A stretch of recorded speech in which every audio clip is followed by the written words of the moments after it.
You know the name Christopher Hitchens. He's a prominent atheist who writes beautifully and says really silly things. Probably you don't know that he has a brother. And his brother's name is Peter, and Peter is a believer. Peter wrote a book called The Rage Against God, and you ought to read it. It goes deep. Got some important things to say, but he begins that book with a story of how he burned his Bible on the playing fields at Cambridge. I get that. I've been teaching this book most of my life, longer than many of you have been alive, and this is the most frustrating book in the world. It comforts me. Tells me what's going to happen and what did happen, and it never lies, and everybody else does. But it's frustrating, too. I mean, it's the kind of book that disturbs you and creates questions. Just when you think you got God figured, you read the scriptures and you find you don't have him figured at all. His thoughts are not my thoughts, and his ways are not my ways. And as the heavens are higher than the earth. But the place that really gets me are the law enforcement texts. Now, I'm a teacher of grace, you know that. I get that. I don't believe God's angry at you. And all that I do and say and write and publish, that's what I say. God is merciful, run to him, and mercy will run to you. But there are those texts that cause you to wince. God chastens those he loves. And then the preacher says, that means if you get out of line, he's going to break your legs. And I go, oh, spit. And then Paul has those lists. And he says at the end, you do any of that stuff, you ain't going to make it. And I count 3 of mine in the list. And I go, oh, no. And then be ye holy as God is holy. Do I look holy? Or be ye perfect. Do I look perfect? Those are the law enforcement texts that the teachers and the mothers use to keep us in line. And some of you guys find those texts, you underline them, and you go to them all the time. Keep doing it. I need to know there are people in the kingdom who are more neurotic than I am. But the mother of all of them is the parable of the talents. I hate that parable. My mother has used that every day of my life when I was growing up. Stephen, you're not living up to your potential. You have taken your talent and you have buried it. And Sunday school teachers use that to get me every time. And my teachers used it over and over again, and they still say it to me. I'm not living up to my potential. Read the parable of the talents. So what I'm going to do this morning is get revenge on my mother. God bless her, and my teachers, God bless them a little less.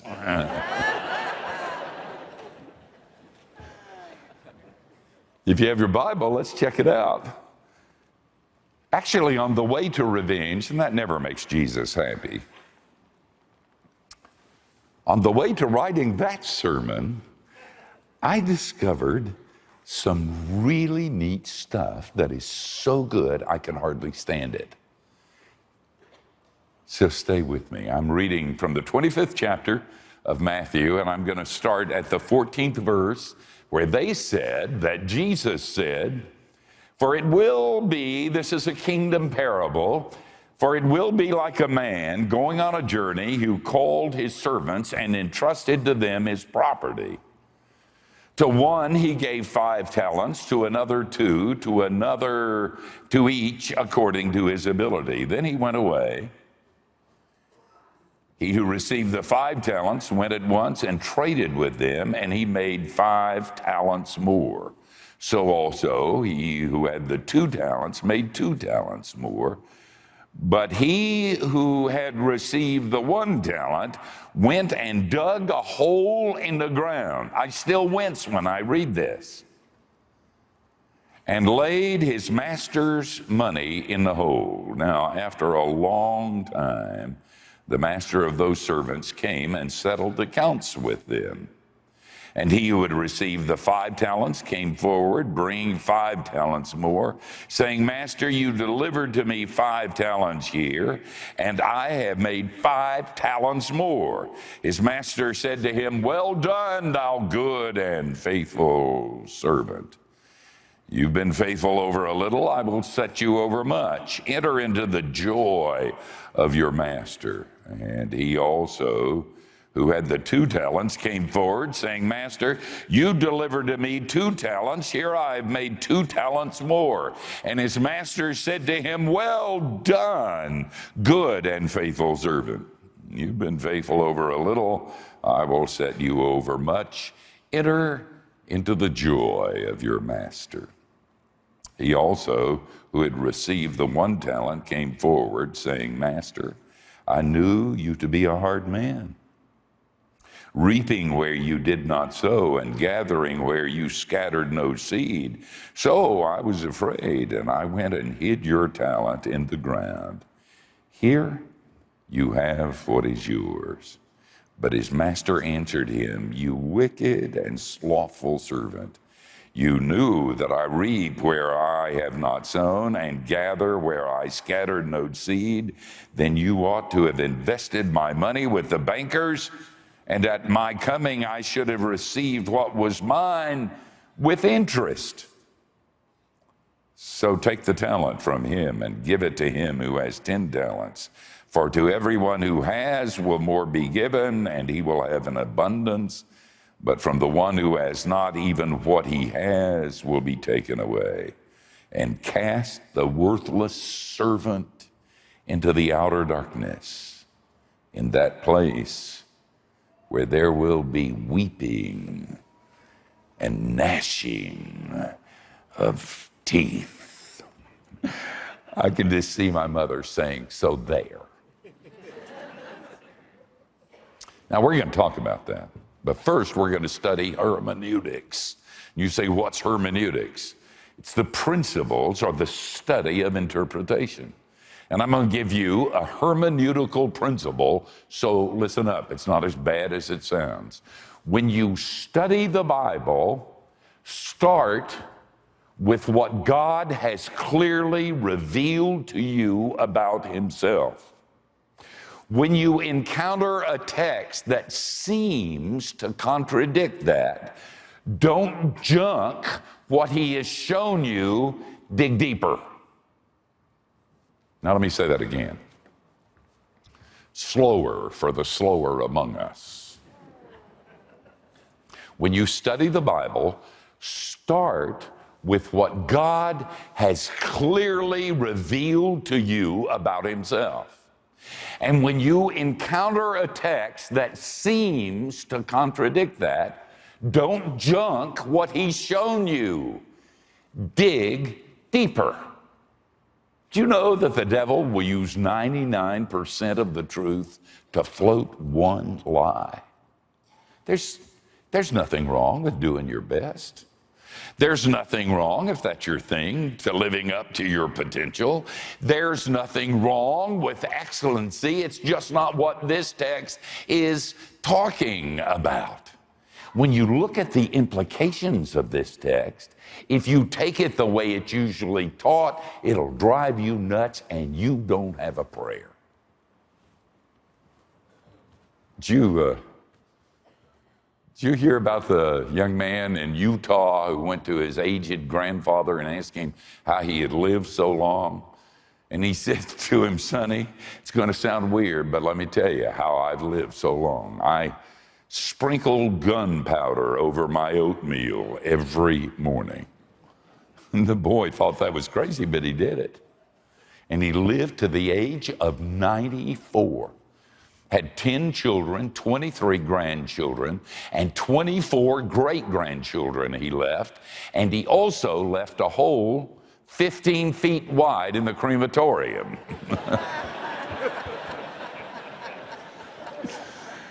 You can do fine for a while, but things can turn bad for you. Listen to what this text is saying, that when you get home, if you've been good and you've been righteous and you've done everything you should have done and you've lived up to your potential, God, aren't you looking forward to this? Will say, well done, thou good and faithful servant. You've been faithful over a little and I'm going to set you over much. That is way cool, except not a one of you is faithful, so you don't have a prayer. And I'm worse than you are. And that contradicts what I know that God has taught me so clearly in the Scripture. How you doing with tithing? All of you are not tithing, or you would have paid this building off by now. Well done, good and faithful servant. How you doing in your study of Scripture, in your prayer time, and your witnessing? Are you going to bring somebody with you when you get to heaven? And if you don't, they won't let you in. Because you're not a faithful servant. You're faithful because you love the poor and the oppressed. You're reaching out to them. Are you faithful in your language and the way you live your life? Of course you're not. I know this bunch. You're just not, and I'm not either, and we don't have a prayer. People say at funerals, and I have too, and I repent publicly. I've named people and said, God said, well done, thou good and faithful. I was at a funeral 6 months ago, and they wanted me to speak at the end, and I liked this guy. His name was Sam. He was rich. He spent a lot of money on the poor and a lot of money on himself. Served on a lot of boards, and he was known as a good and godly man, a church man. He's a believer, he's a Christian, but he was screwed up too. And everybody that got up talked about how wonderful he was. And then the preacher got up and said, God has now said to Sam, well done. And that's not his name, by the way. Do I look stupid? Well done, thou good and faithful servant. And I looked around and people were looking down. And I thought, somebody's got to tell the truth. His wife still won't speak to me, by the way. I said, I'm going to tell the truth, man. When you're old, they think it's senility and they'll give you a pass.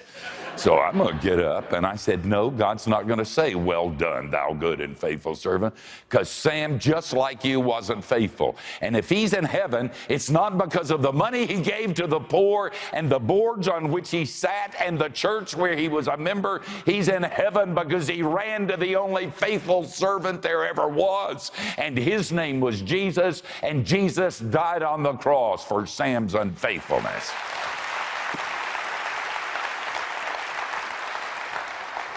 I hope I didn't say it that strong. I was trying to be civil. Maybe that's the reason she's not speaking to me, you think. But I'm not going to say that anymore. Don't say that. That's not appropriate because that's not what Jesus was talking about. So what do you do with this text?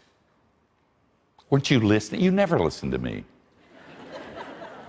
Listen to what I just taught you. When you're studying the Bible, start with what God revealed to you about himself.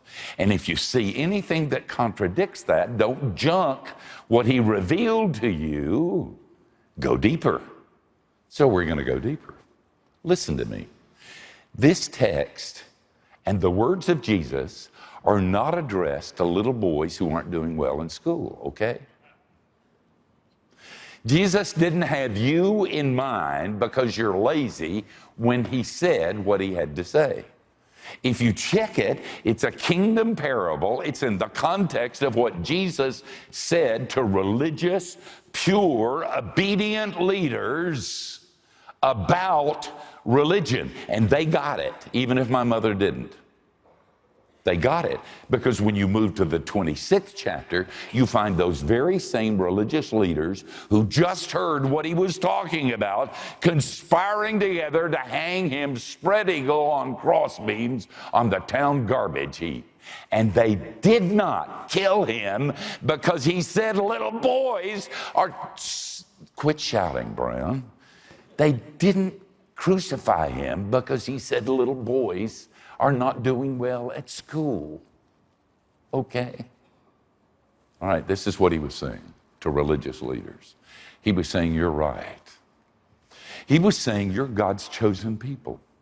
He was saying, God has given you the most revolutionary message in the history of the world.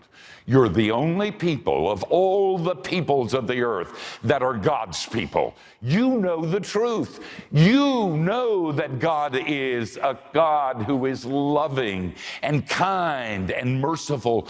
You know that he is holy. You know that he reaches out to the world, and God called you to reach him. You are orthodox. You have the truth. You know the scriptures, and you build a wall around it so you could protect it. Or, as Jesus put it, you dug a hole and you buried that right there.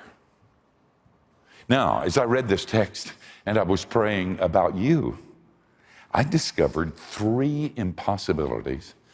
And we're going to get through these 3 quickly and have lunch. The first impossibility is this, listen up. It's impossible to serve a hard master and do anything but dig holes to protect your stuff. It's impossible to serve a hard master and do anything but dig holes to protect your stuff. It's a matter of perception. When the guy with the 1 talent said, I knew, that doesn't mean I got it. It means I perceived that you were a hard man. And when the master said, you knew, he didn't say he was right. He was saying, you perceived that I was a hard man. Now you got to look at the whole counsel of God. For instance, if you go to the 18th chapter of Matthew, another kingdom parable, the master there forgave his servants big debts, and they didn't do anything except screw it up. And the only reason the master was mad is because that servant refused to forgive another servant. Now, that's the God I know about. That's the God who's always forgiving and who is always unconditional. I was called to a church in Boston, served there for a long time. And the congregation, when they voted for me, they were unanimous, and the pulpit committee was unanimous. Church was dying, and they wanted me to feel good about it. No, some of you are saying, well, you're dying too. You're old. This was a lot of years ago when I was very young, okay. And they voted unanimously, and after I'd been there 2 weeks, one of the men on the pulpit committee asked me to lunch, and I had lunch with him. He said, I have to be honest with you, I didn't vote for you. And I said, I thought it was unanimous. And he said, well, my brother-in-law made me change my vote from no to yes so we could tell you it was unanimous. But I don't like you. I think you're arrogant and you're prideful. You've got this voice and you're proud of it. I don't like what you teach. I don't like what you preach. I don't like anything about you. And I voted against you, and I think you ought to know that. Oh, good. Generally, I push back harder than I was pushed because I have this authority problem. But for some reason, I figured I don't want to get fired after 2 weeks. And so I was nice to this man. I mean, I wanted to tell him, I hope you die. But I told him how wonderful he was.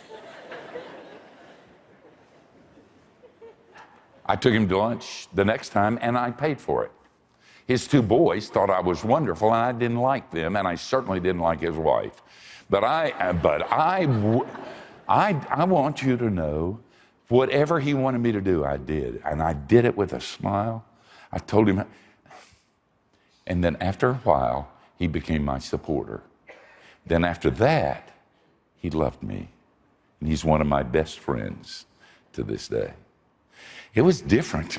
It's hard to work for a hard man because you're always trying to please him. You're always trying to do what's right and be nice and keep it together. That's how people interpret this parable. That's not what it's about. I want you to know that the master, if the the servant who had the 1 talent had gone out, bought a cigar, a bottle of whiskey, had sat down at a poker game and lost it all. And you're saying, Steve, I don't believe I'd have said that. If he had done that, his master would not have been pleased, because it wasn't about payday or potential, it was about risk. It's bad to get a pulpit committee wrong, but it's worse to get God wrong. And people lie about God. I hate that. I really do. I'm in churches all over this country and conferences and institutions where I teach and speak, and I listen to people and they lie about God. And I can't, but I want to stand up and say, stop it. Will you stop that? Because if they don't get God right, they don't get life right. How you feel and know about God is how you act and how you believe and how you think and what you say and where you go and what you do. And God is your Father, imputing the righteousness of Son to your account. Don't lie to people about that. It is so very important. And if you think you work for a hard master, you're going to dig holes. I run into people all the time who are religious and drive me nuts. And I want to say, you know what you're doing? You're digging holes, you nut. They go out and beat God's people and manipulate them and make them feel guilty so they can get power. And I want to say, all you're doing is digging holes. Quit digging holes. I see religious professionals protecting. They think that if we don't defend God, he can't be defended. Leighton Ford used to sing a song in a quartet, let's turn the tide for God. Duh, that's crazy. What do you mean turn the tide for God? God doesn't need us. He's doing fine. His church is doing fine. The faith is doing fine. We don't have to defend that which doesn't need defending. But if you think God is hard, whoa, you'll dig holes. You really will. Then there's another impossibility, and it's this. It's impossible to dig holes and dance at the same time. It's impossible to dig holes and dance at the same time. Let me tell you about somebody who's a friend of mine. His name is Hillel. Hillel is a rabbi, teacher of Torah. And he was a precursor to Christ, not in the same way John the Baptist was, but he taught grace and mercy and God's kindness, God's loving kindness. Now, you maybe haven't heard of him, but he had a grandson, and you have heard of this grandson. The grandson is in the book of Acts, Gamaliel, and he was on the Sanhedrin court when the apostles were brought in. You remember? He was the one that stood up and said, don't mess with these dudes. And certainly don't do it in a thunderstorm. Because if what they're doing is of God, God is not going to be pleased. And you don't want to get in front of that Mack truck. This is the original Greek. And if you oppose it, you might be opposing God. And if it's not of God, it's just going to wither away. So I'd back off. That was Gamaliel, the grandson of Hillel. Hillel said this, I walk, I stumble. I walk, I fall down, and I get up, and I keep on dancing. He got God. You can't do that. Tomorrow at the evening service, I'm going to be late. I'm going to be here in time to preach. And I told the worship people, if I was late, just to keep on vamping, I'll show. But I'm going to be at a memorial service. I think I told you about Omar, my former student who's dying of ALS, Lou Gehrig's disease. It's not pretty. He has a son, little boy, Joseph, who has leukemia. He's got 3 other boys. And I want you to know, I've been dealing with the hard stuff all my life. But I told the Lord that's too much. Just too much. Mervat, you would love her. Omar died last week, and it was a severe mercy. I talked to him a lot, and I was over last week, and Omar in the last few days slept most of the time. And I prayed with Mervat, and then she walked me to my car, and she said, you know what happened last night? And I said, no. And she's smiling. That's not the weird smile of the religious they're saying to themselves, this is hell, but I'm going to smile because I don't want to hurt Jesus' witness. She was smiling. It's coming from the inside. I said, what happened last night? She said, I yelled at God all night. I cried out to him to do something. And then at 5 o'clock in the morning, I got my coffee and I sat down at the kitchen table and said to him, I've been talking and yelling all night, now it's your turn. And I said, well, what'd he say? She said, he came and gave me peace and love. And then she just laughed. You can't laugh when your husband's dying of ALS unless you get God right. Unless you get God right. You can't dance and dig holes at the same time. That brings me to the final impossibility. It's impossible to successfully play poker or live the Christian life unless you can lose, unless you're willing to risk. The master said, look, you turkey, you could have at least put it in the bank. He's obviously not in America. You could put it in the bank and collect on the interest. At least you could have done that. In other words, why didn't you at least blow it or do something? Let me tell you something. Kenny Rogers had a point when by the way, I love poker. I know I don't play anymore because I don't think it's appropriate for but I was good. Friend told me that it hurt my witness, so I quit. I think because I was winning all his money is the reason.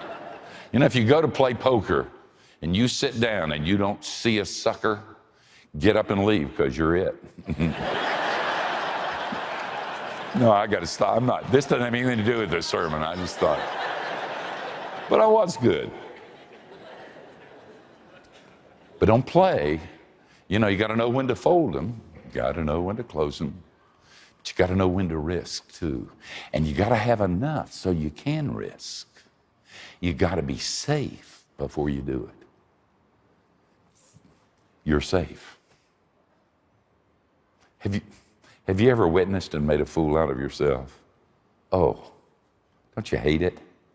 I've done that millions of times, and I've gone back and go, I wish, and then felt hugged by Jesus, and he told me he was proud of me. You ever sinned and knew it was over and you were going to lose your salvation, and he was never going to love you again, and then he said, come here, child. You ever said something profound? At least when you say it to your friends. I say it in front of a lot of people, and it's stupid. You mispronounce something, or you give the wrong date, or you talk about something, and then somebody calls you on it, and you just die inside. And then you feel loved and perfectly acceptable by Jesus. You ever given to the poor and reached out to the oppressed and had them bite you?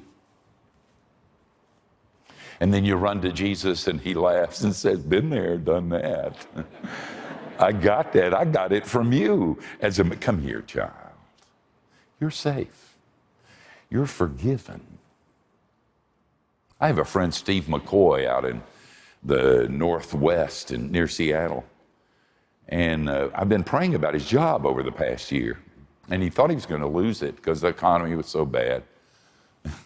And I got a letter from him last week, and he said, I got used to the idea of not working. I thought I can do without this job, and he really can. And he said, so when my boss was deciding on who he was going to fire and who he was going to keep, I felt like a kid in the back of the classroom waving his hand saying, choose me, choose me, choose me. And he didn't. In fact, he gave me a raise. And he put me on the road and gave me a lot more responsibility. And he said, but I don't need this job, and I'm free. You're free too. Doesn't matter whether you live up to your potential. You a sinner? Of course you are. That's what the cross is all about. You failed, big deal. Welcome to the club. But Jesus is saying, don't dig holes. Don't dig holes. Go out and live it. Willie Ramus comes to this church sometimes, I think. He wrote a book called Forgiven, and it's done in a text language. He's the ghetto preacher, and when I read it, it was harder than reading Greek to try to translate what in the world he was saying. But he's a man who loves God and understands grace. And he and his gang killed a young man. I don't know whether it was an allegorical story or whether it was a factual one. But this kid kept hanging out with their gang in the ghetto. And one night they all got, and nobody liked him, but one night they got drunk or high, and the head of the gang told the other gang members in the ghetto to hold on to him. And the head of the gang took a knife and killed him. And then they ran, but the police caught him, put him in jail, and brought him before a judge. And the father dropped the charges. And Willie says he knows that's not general, that just because somebody drops the charges, if you've committed the crime, you ought to do the time.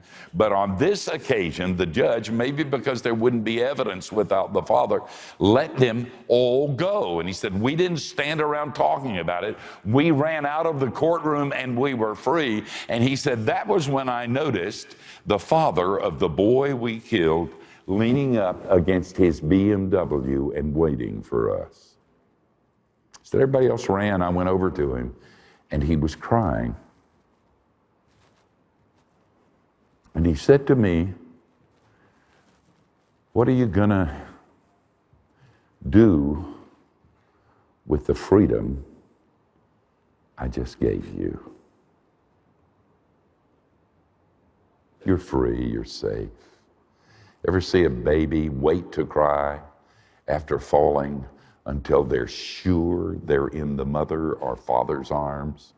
That's where you are. You're safe. So go play poker. Go dance. Go live your life. Don't look at your feet when you dance. Just do it and take Jesus with you. And remember that you're free. But if you listen to what I taught you this morning, what are you going to do with the freedom he's given you? You think about that. Amen.